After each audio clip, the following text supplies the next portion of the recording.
Hello students, मैं विनय sir knowledge lamp channel में आपका स्वागत करता हूं। आज हम लोग पर्यावरण अध्ययन का क्वेश्चन आंसर देखते हैं, प्रश्न उत्तर देखते हैं, जिससे आपको एग्जाम में बनाने में आसान होगा, क्योंकि यहाँ सुने रहेंगे देखे रहेंगे तो अच्छा रहेगा बनाने में। पर्यावरण अध्ययन टॉपिक में पर्यावरणीय अध्ययन पहला टॉपिक था, उसको पेडागोजी का, जिसको मैं पढ़ा चुका हूँ, और उसका प्रश्न उत्तर आज देख रहे हैं। पहला क्वेश्चन, पर्यावरण अध्ययन के अंतर्गत निम्नलिखित में किस विषय का अध्ययन किया जाना चाहिए? पहला ऑप्शन है भूगोल, दूसरा है जीव विज्ञान, तीसरा है स्वास्थ्य एवं पोषण, चौथा है ये सभी। तो आंसर में ये सभी आना चाहिए। ये सभी मतलब पर्यावरण अध्ययन में सारे सब्जेक्ट का सार हम लोग पढ़ते हैं, और वहाँ पे 1 to 5 में क्लियर नहीं रहता है कि हाँ ये अलग से ये सब्जेक्ट है। सब का सार पर्यावरणीय अध्ययन में हम लोग देखते हैं, ईवीएस में देखते हैं। दूसरा क्वेश्चन है, पर्यावरण अध्ययन के शिक्षण के संदर्भ में निम्नलिखित में से क्या महत्वपूर्ण है? पहला, विषय वस्तु का चयन सामाजिक परिप्रेक्ष्य में होना चाहिए। दूसरा, पाठ्यक्रम द्वारा छात्रों के सामाजिक, भावनात्मक, आध्यात्मिक पक्षों का विकास पर बल दिया जाना चाहिए। तीसरा, भिन्न भिन्न विषयों का एकीकरण होना चाहिए। चौथा, इनमें से सभी। तो आंसर आना चाहिए इनमें से सभी। तीसरा क्वेश्चन, निम्नलिखित में से कौन वानिकी से संबंधित है? वानिकी से संबंधित है। पहला है वानिकी वनों का प्रबंधन है। दूसरा है वानिकी वनों का संरक्षण है। तीसरा है वानिकी एक वैश्विक क्रिया है।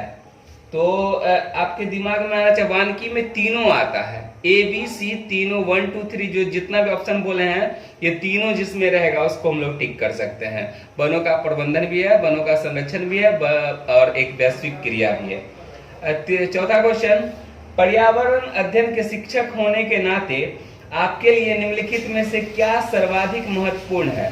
पहला, बच्चों को पर्यावरण संबंधी अवधारणाओं का ज्ञान कराना। दूसरा, बच्चों में पर्यावरण संरक्षण के लिए अच्छी आदतों का विकास, ताकि भविष्य में पर्यावरण को किसी प्रकार की हानि न पहुंचाए। तीसरा, अपने विद्यालय की ख्याति के लिए भव्य समारोह का आयोजन करवाना पर्यावरण जागरूकता पर। चौथा, स्वयं को पर्यावरण हितैषी साबित करने के लिए वृक्षारोपण कार्यक्रम में अपनी उपस्थिति संबंधी तस्वीरों का समाचार पत्र में प्रकाशन। तो आपके दिमाग में आना चाहिए सेकेंड ऑप्शन, जो है बच्चों में पर्यावरण संरक्षण के लिए अच्छी आदतों का विकास करना, ताकि बच्चे भविष्य में पर्यावरण को हानि नहीं पहुंचाए। ये बच्चे में समझ पैदा करना पड़ेगा। पांचवा क्वेश्चन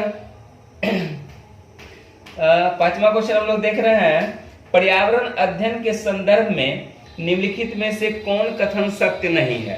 पहला ऑप्शन, पर्यावरण अध्ययन के अंतर्गत मुख्य रूप से जलमंडल का अध्ययन किया जाता है। दूसरा ऑप्शन, पर्यावरण अध्ययन का संबंध मानव स्वास्थ्य से भी है। तीसरा ऑप्शन, पर्यावरण अध्ययन की शिक्षा की शुरुआत प्राथमिक कक्षा से ही होनी चाहिए। चौथा, पर्यावरण अध्ययन की शिक्षा वर्तमान परिस्थितियों को देखते हुए अनिवार्य होनी चाहिए। तो पहला ऑप्शन इसका सत्य नहीं है। पर्यावरण अध्ययन के अंतर्गत मुख्य रूप से जलमंडल का अध्ययन किया जाए। ये जरूरी नहीं कि सिर्फ जलमंडल का अध्ययन ही किया जाता है ना, सारे मंडल को इसमें हम लोग देखते हैं, और मतलब इसके अंतर्गत बहुत सारे विषय का मतलब सार है, सभी विषय को इसमें देखते हैं, जो पर्यावरण संबंधी जितने भी विषय हैं। चलिए अगला है छठा क्वेश्चन, किस आयु वर्ग का बालक पर्यावरण में होने वाली घटनाओं में जिज्ञासा तो अधिक रखता है, लेकिन उसकी अवधारणा को समझने में असमर्थ होता है? पहला है ऑप्शन 5 से 7 वर्ष, दूसरा 1 से 2 वर्ष, तीसरा 8 से 14 वर्ष, इनमें से कोई नहीं। आंसर आना चाहिए 5 से 7 वर्ष। अगला क्वेश्चन, तीसरी कक्षा के बच्चों को पर्यावरण की स्वच्छता से संबंधित शिक्षा प्रदान करने का सबसे अच्छा तरीका क्या हो सकता है? पहला ऑप्शन, स्वच्छता पर एक व्याख्यान देना। दूसरा ऑप्शन, स्वच्छता के लाभ की शिक्षा देने वाली एक कहानी सुनाना। तीसरा ऑप्शन, बच्चों के शरीर एवं उसके परिवेश को स्वच्छ रखते हुए उनमें स्वच्छता संबंधी आदतों का विकास करने संबंधी गतिविधियों में संलिप्त करना। चौथा, स्वच्छता पर व्याख्यान देने के बाद इसके लाभ की शिक्षा देने वाली एक कहानी सुनाना। तो आंसर आना चाहिए तीसरा। है ना। तीसरा ऑप्शन जो था, बच्चों के शरीर और इसके परिवेश को स्वच्छ रखते हुए उनमें स्वच्छता संबंधी आदतों का विकास करने संबंधी गतिविधियों में संलिप्त रखना, तो उसका विकास ज्यादा होगा। अगला क्वेश्चन है, पर्यावरण अध्ययन के शिक्षक होने के नाते आप निम्नलिखित में कौन सा कार्य करना पसंद नहीं करेंगे? पहला ऑप्शन है, विद्यालय परिसर की स्वच्छता के लिए यथासंभव प्रयास करते हुए आवश्यकता पड़ने पर स्वयं भी इसमें सहयोग करना। दूसरा ऑप्शन, विद्यालय में होने वाले समारोह के लिए खुली जगह की आवश्यकता को देखते हुए विद्यालय के उद्यान के पेड़ पौधों की कटाई करना। तीसरा ऑप्शन, पर्यावरण जागरूकता के लिए समय समय पर विभिन्न प्रकार की क्रियाकलापों में बच्चों को संलिप्त करना। चौथा ऑप्शन, बच्चों की शारीरिक स्वच्छता पर ध्यान देते रहना जो कि उनके अच्छे स्वास्थ्य के लिए आवश्यक है। आंसर आना चाहिए दूसरा, ये आप नहीं करेंगे। क्या नहीं करेंगे? तो विद्यालय में होने वाले समारोह के लिए खुली जगह की आवश्यकता को देखते हुए विद्यालय के उद्यान के पेड़ पौधे कटाई करना ये जरूरी नहीं है। अगला क्वेश्चन है, पर्यावरण अध्ययन को प्राथमिक स्तर के पाठ्यक्रम में शामिल करना क्यों आवश्यक है? तो पहला है, बालक को पर्यावरण की अवधारणा को समझाने के लिए प्राथमिक स्तर पर इसे पाठ्यक्रम में शामिल किया जाना चाहिए। बालक पर्यावरण से संबंधित प्रश्नों के सही उत्तर दे सके, इसके लिए आवश्यक है कि इसे प्राथमिक स्तर पर पाठ्यक्रम में शामिल किया जाए। तीसरा ऑप्शन, पर्यावरण की शिक्षा यदि प्राथमिक स्तर से ही दी जाए तो वे आगे चलकर इस क्षेत्र में रोजगार प्राप्त कर सकते हैं। चौथा ऑप्शन, बच्चों में अच्छी आदतें डालकर उन्हें पर्यावरण संरक्षण के प्रति सजग बनाए रखने के लिए प्राथमिक स्तर पर ही पर्यावरण की शिक्षा प्रारंभ करनी चाहिए। तो आंसर आपका आना चाहिए चौथा जो ऑप्शन है वही सही सटीक आंसर है। बच्चों में अच्छी आदतें डालकर उन्हें पर्यावरण संरक्षण के प्रति सजग बनाए रखने के लिए प्राथमिक स्तर पर ही पर्यावरण की शिक्षा अनिवार्य करनी चाहिए। अगला क्वेश्चन, मिस रानी XYZ विद्यालय की प्राचार्य अलग अलग विषयों के शिक्षण के स्थान पर विज्ञान शिक्षण में एकीकृत उपागम का प्रयोग करना चाहती। इसका आधार है, पहला ऑप्शन, बालकों को समय सारणी में व्यवस्थित करने में कठिनाई आती है। दूसरा ऑप्शन, शिक्षार्थी अलग अलग शिक्षकों के साथ समायोजन नहीं कर पाते हैं। तीसरा ऑप्शन, सभी विषय आपस में जुड़े हुए हैं और शिक्षक उनकी पाठचर्या के मध्य संबंध जोड़ सकते हैं। चौथा ऑप्शन, उनके विद्यालय में अलग अलग विषय पढ़ाने के लिए योग्य शिक्षक उपलब्ध नहीं है। आंसर आना चाहिए थर्ड ऑप्शन सही है, सभी विषय आपस में जुड़े हुए हैं, शिक्षक उनकी पाठचर्या के मध्य संबंध जोड़ सकते हैं। चलिए अगला क्वेश्चन, प्राथमिक स्तर पर विज्ञान और सामाजिक विज्ञान को एक ही विषय पर्यावरण अध्ययन के तहत पढ़ाया जाता है। यह है विज्ञान शिक्षण का पहला ऑप्शन, अध्यापक केंद्रित उपागम। दूसरा ऑप्शन, अनुशासनिक उपागम। तीसरा ऑप्शन, एकीकृत उपागम। चौथा ऑप्शन, सामान्य उपागम। तो आंसर आना चाहिए एकीकृत उपागम। एक ही साथ सारे सब्जेक्ट को हम लोग देखते हैं, एकीकृत उपागम इसको कहते हैं। अगला क्वेश्चन है, राष्ट्रीय शिक्षा नीति 1986 के विषय में कौन सा कथन सही है? पहला है, पर्यावरण शिक्षा को सभी स्तरों पर समाहित करना। दूसरा ऑप्शन, पर्यावरण संबंधी सरोकार के प्रति जागरूकता पैदा करना। तीसरा ऑप्शन, मानवीय विकास के लिए शांतिपूर्वक माहौल तैयार करना।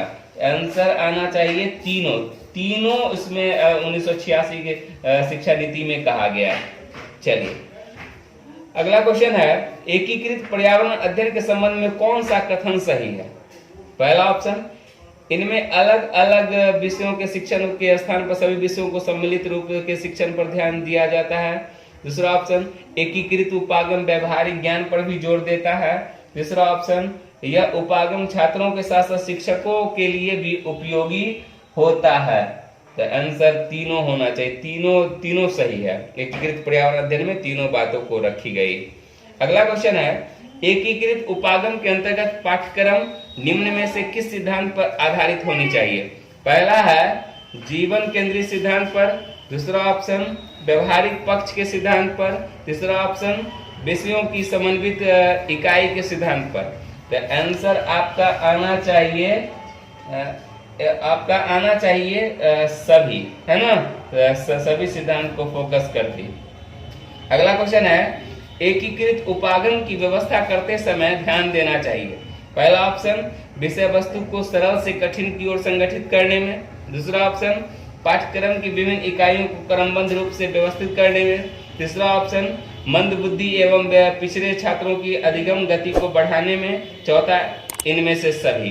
तो आंसर आपका आना चाहिए इनमें से सभी, है ना। यदि मेरा चैनल अच्छा लग रहा है प्लीज लाइक कर दें, जो सब्सक्राइब नहीं किए वो सब्सक्राइब कर दें, अपने दोस्तों में शेयर कर दें। धन्यवाद। अगला क्वेश्चन है, छात्रों को पर्यावरण अध्ययन की सभी शाखाओं को एक साथ पढ़ाने हेतु निम्नलिखित में कौन सा उपागम श्रेष्ठ है। पहला ऑप्शन, चक्राकार उपागम। दूसरा, अध्यापक केंद्रित उपागम। तीसरा, एकीकृत उपागम। चौथा, स्व अनुदेशन उपागम। आंसर आपका आना चाहिए एकीकृत उपागम। अगला क्वेश्चन है, प्राथमिक विद्यालय में विज्ञान संग्रहालय बचाने का सबसे प्रमुख उद्देश्य होता है पाठों को शीघ्रतापूर्वक दोहराने के अवसर देना। पहला। दूसरा, व्यक्तिगत शिक्षा के अवसर प्रदान करना। तीसरा, छात्रों में अवलोकन संग्रह करने की आदत डालना। चौथा, विज्ञान अध्यापन में धन की बचत करना। धन की बचत करना आंसर आना चाहिए छात्रों में अवलोकन और संग्रह करने की आदत डालना। अगला क्वेश्चन, एक शिक्षक पर्यावरण अध्ययन के शिक्षण के लिए एकीकृत उपागम का उपयोग करता है, वो निम्नलिखित में से क्या करेगा। पहला ऑप्शन, भूगोल, जीव विज्ञान तथा स्वास्थ्य एवं पोषण को अलग अलग पढ़ाएगा। दूसरा ऑप्शन, भूगोल, जीव विज्ञान, स्वास्थ्य एवं पोषण को अलग अलग न पढ़ाकर समेकित रूप से पढ़ाएगा। दूसरा ऑप्शन, एकीकृत उपागम के महत्व को समझाते हुए प्रयोग पर अधिक ध्यान देगा और भूगोल पढ़ाते समय पढ़ाए जा रहे विषय वस्तु को जीव विज्ञान और स्वास्थ्य एवं पोषण से यथासंभव दूर करने का प्रयास करेगा। चौथा ऑप्शन, भूगोल, जीव विज्ञान तथा स्वास्थ्य एवं पोषण में से केवल एक विषय को पढ़ाएगा जिसमें उसकी रुचि एवं छात्रों की रुचि सर्वाधिक है। आंसर आपका आना चाहिए दूसरा ऑप्शन, भूगोल, जीव विज्ञान, स्वास्थ्य एवं पोषण को अलग अलग न पढ़ाकर समेकित रूप से पढ़ाएगा, है ना, एकीकृत रूप से पढ़ाएगा। समेकित एकीकृत उपागम के अंतर्गत हम लोग सबको एक ही से जोड़ करके पढ़ाएगा। चलिए अगला क्वेश्चन, प्राथमिक कक्षा स्तर पर पर्यावरण अध्ययन शिक्षण के 3 प्रमुख उद्देश्य है। पहला, ज्ञान अवबोध अनुप्रयोग, ज्ञान रुचियां अभिवृत्तियां। तीसरा, योग्यताएं, प्रशंसाएं एवं अवकाश काल का सदुपयोग। चौथा, इनमें से कोई नहीं। आंसर आना चाहिए पहला, ज्ञान अवबोध और अनुप्रयोग। पर्यावरण अध्ययन शिक्षण के 3 प्रमुख उद्देश्य कौन है? ज्ञान, अवबोध और अनुप्रयोग। अगला क्वेश्चन, निम्नलिखित में से किसका संबंध विज्ञान शिक्षण और प्रकृति के निर्देशक तत्व से है? पहला, पाठचर्या में ऐसे प्रयास शामिल करने चाहिए जिसका जुड़ाव दैनिक जीवन के अनुभव से है। दूसरा, विज्ञान शिक्षण को कुछ खास मूल्यों के विकास के लिए अग्रसर होना चाहिए। तीसरा, विज्ञान पाठचर्या को प्रक्रियाओं पर ज्यादा जोर देना चाहिए। आंसर आना चाहिए जो तीनों ऑप्शन दिया हो तीनों इसके लिए सही है ना। मतलब दैनिक जीवन से भी जुड़ाव उसका होना चाहिए, खास मूल्यों के विकास के लिए भी अग्रसर होना चाहिए और पाठचर्या को प्रक्रियाओं पर ज्यादा जोर भी देना चाहिए। तीनों ऑप्शन सही। अगला क्वेश्चन, निम्नलिखित में से कौन कथन सत्य है? पहला, 1977 ईस्वी में ईश्वर भाई पटेल की अध्यक्षता में एक रिव्यू समिति गठित किया गया। दूसरा ऑप्शन, राष्ट्रीय शिक्षा नीति 1986 में आई। तीसरा ऑप्शन, एनसीएफ वर्ष 1998 में आई। आंसर आना चाहिए सत्य में 1977 में ईश्वर भाई पटेल की अध्यक्षता में एक रिव्यू समिति गठन किया गया। ये ऑप्शन सही है। अगला क्वेश्चन, पर्यावरण शिक्षा के उद्देश्यों की प्राप्ति के लिए पाठचर्या किन बातों पर आधारित होनी चाहिए? पर्यावरण के विषय में अधिगम, पर्यावरण के द्वारा अधिगम, पर्यावरण के लिए अधिगम और उपयोग सभी। आंसर आना चाहिए उपयोग सभी।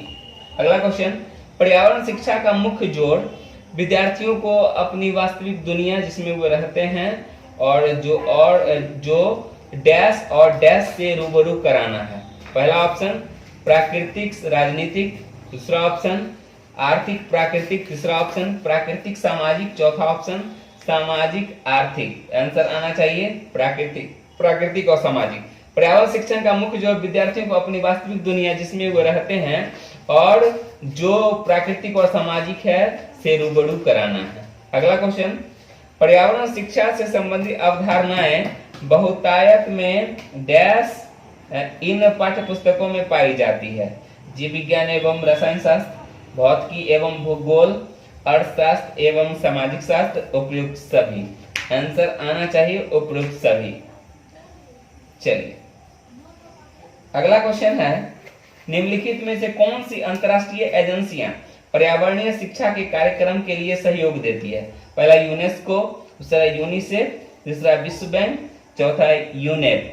तो आंसर आना चाहिए चारों आपका सहयोग देती है। अगला क्वेश्चन, निम्नलिखित में से क्या पर्यावरण शिक्षा का लक्ष्य है? पहला, बच्चों में वैज्ञानिक जानकारी का विस्तार करना, दूसरा बच्चों को उनके परिवेश का महत्व समझाना, तीसरा पर्यावरण संरक्षण के महत्व से बच्चों को अवगत कराना, चौथा उपयुक्त सभी। आंसर आपका आना चाहिए उपयुक्त सभी। अगला क्वेश्चन है, राष्ट्रीय पाठ्यचर्या की रूपरेखा 2005 प्राथमिक स्तर पर पर्यावरण अध्ययन शिक्षण का प्रमुख मुख्य उद्देश्य होना चाहिए। पहला, स्वतंत्र रूप से प्रयोग करने की कुशलता अर्जित करना, विषय की आधारभूत संकल्पनाओं का आधारभूत समझ का विकास, तीसरा विषय के आधारभूत सिद्धांतों का स्मरण करना, चौथा कक्षीय अधिगम को विद्यालय के बाहर के जीवन से जोड़ना। आंसर आपका आना चाहिए कक्षीय अधिगम को विद्यालय के बाहर के जीवन से जोड़ के रखना। अगला क्वेश्चन है, पर्यावरण अध्ययन की पाठ्य पुस्तक में प्रयुक्त भाषाएं, ये सीटेट 2016 में पूछी गई है। पर्यावरण अध्ययन की पाठ्य पुस्तक में प्रयुक्त भाषाएं है ना, पहला ऑप्शन परिभाषाओं पर बल देते हुए औपचारिक बनाई जानी चाहिए, दूसरा ऑप्शन तकनीकी और औपचारिक होनी चाहिए, तीसरा ऑप्शन बच्चों की दिन प्रतिदिन की भाषा से संबंध होनी चाहिए, चौथा ऑप्शन रूखी और बच्चों के लिए समझने में कठिन होनी चाहिए। आंसर तीसरा होना चाहिए बच्चे की दिन प्रतिदिन की भाषा से संबंध होनी चाहिए। अगला क्वेश्चन है, राष्ट्रीय पाठ्यचर्या की रूपरेखा 2005 एनसीएफ 2005 के अनुसार निम्नलिखित में कौन सी पर्यावरण अध्ययन की विषय वस्तु है? पहला भोजन, दूसरा सौरमंडल, तीसरा मौसम, चौथा ऊर्जा, है ना। आंसर आना चाहिए भोजन। अगला क्वेश्चन है, पर्यावरण अध्ययन की प्रकृति निम्नलिखित का समर्थन नहीं करती है। सीटेट 2015 में पूछी गई। बच्चे कम गलतियां करें, दूसरा बच्चों को करके सीखने का अवसर मिले, तीसरा बच्चे बहुत से प्रश्न पूछें, चौथा बच्चों को खोज करने के लिए पर्याप्त स्थान मिले।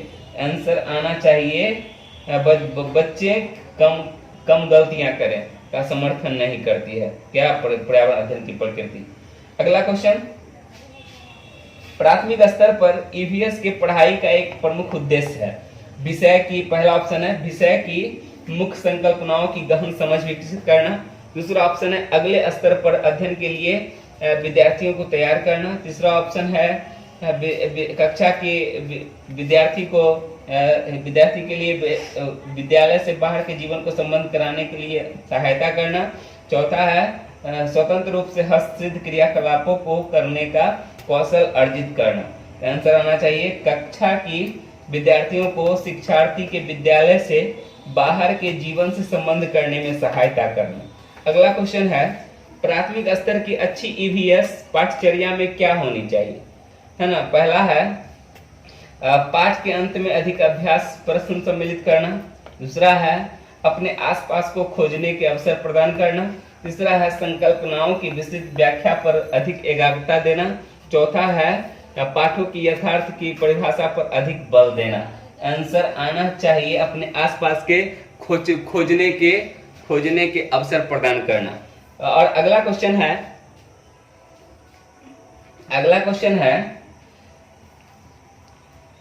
ईवीएस संक्षेपण में ईवीएस को क्या बोलते हैं? Environmental skills, environmental science, environmental sources, environmental studies, है ना। आंसर आना चाहिए एनवायरमेंटल स्टडीज, पर्यावरणीय अध्ययन, है ना, पर्यावरणीय अध्ययन, जो सीटेट 2014 में पूछी जा चुकी है। आज का लास्ट क्वेश्चन, आंचल अपनी कक्षा 5 में पर्यावरण अध्ययन की कक्षा में अक्सर गहन जांच पड़ताल वाले और कल्पना परक प्रश्न पूछती है। इसके द्वारा इस प्रकार करने का उद्देश्य क्या है, क्या सुधार करना है? अवलोकन कौशलों में, संवेगात्मक कौशलों में, चिंतन कौशलों में, बोलने वाली कौशलों में। आंसर आना चाहिए चिंतन कौशलों में। यदि मेरा चैनल अच्छा लग रहा हो, इसी तरह हम क्वेश्चन भी देते रहेंगे। मेरा चैनल अच्छा लग रहा हो तो प्लीज सब्सक्राइब करें, लाइक करें, दोस्तों में शेयर कर दें और कमेंट भी करें। धन्यवाद। और मेरे भाई का चैनल है रोहित फिटनेस मंत्रा, उसको भी प्लीज सब्सक्राइब कर लें। वो फिटनेस के बारे में बताता है और सीटेट के लिए वीडियो को अधिक से अधिक शेयर करें। धन्यवाद।